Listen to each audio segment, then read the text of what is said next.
Verjetno mislite, da smo v kakšnem arabskem vesoljskem centru in seveda imate prav, ker vidite take precej arabsko razpoložene ljudi okrog sebe. Dajmo malo pogledati, kje smo pravzaprav.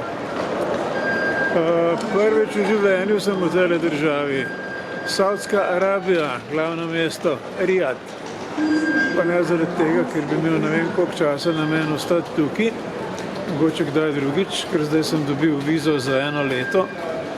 Viza je nemarno draga, več kot 100 evrov, velja pa 1 leto, to je pa tudi nekaj. Plačati sem moral pa samo zaradi tega, ker sem priletel iz Istanbula in bom tukaj prestopil, ker grem potem v Bangkok, ampak zato, da prestopiš, potrebuješ vizum, ker greš pač z enega terminala na letališču na drugega, kar pomeni, da si nekaj časa v državi in moraš vzeti vizo, ni druge. Ampak okolje je zanimivo, ker pogledajte malo, zelo moderna zadeva. Sigurno so zgradili kakšni Evropejci, ampak Arabci imajo veliko denarja. Saudska Arabija pa ne vem, koliko je spremljate, ampak je politično zelo zanimiva država.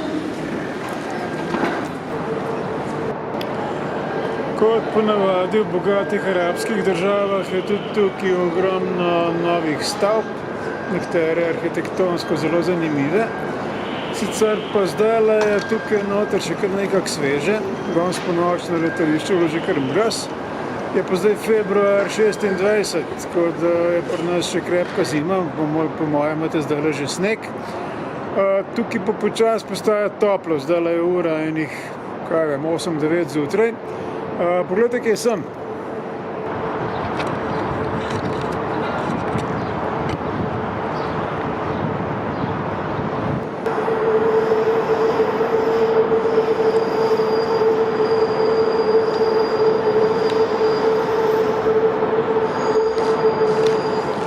Tele ljudje, ki jih vidite okrog, praktično nobeden ni iz Saudijcev. Več ali manj so iz Nepala, Indije, Daljnega vzhoda in tako naprej. Ženske pa tako, no. Prejle sem spet probal fotografirati eno in še preden sem prvo fotko naredil, je spet prlaufen možakar in se razjezil, da tole pa nikakor ne, ampak razjezil se je bolj nanjo kot pa name.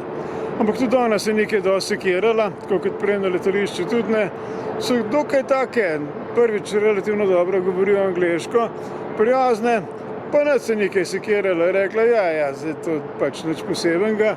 Ko sem rekel, je on tvoj šef, je rekla, ja, v nekem smislu je.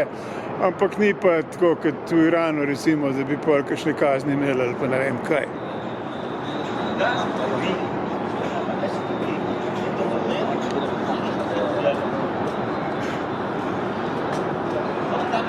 Evo, tlele imamo par fantov, 2 sta iz Egipta, Misr, eden je iz Palestine tamle dol, prav da ne mara Izraelcev, eden je pa iz Pakistana.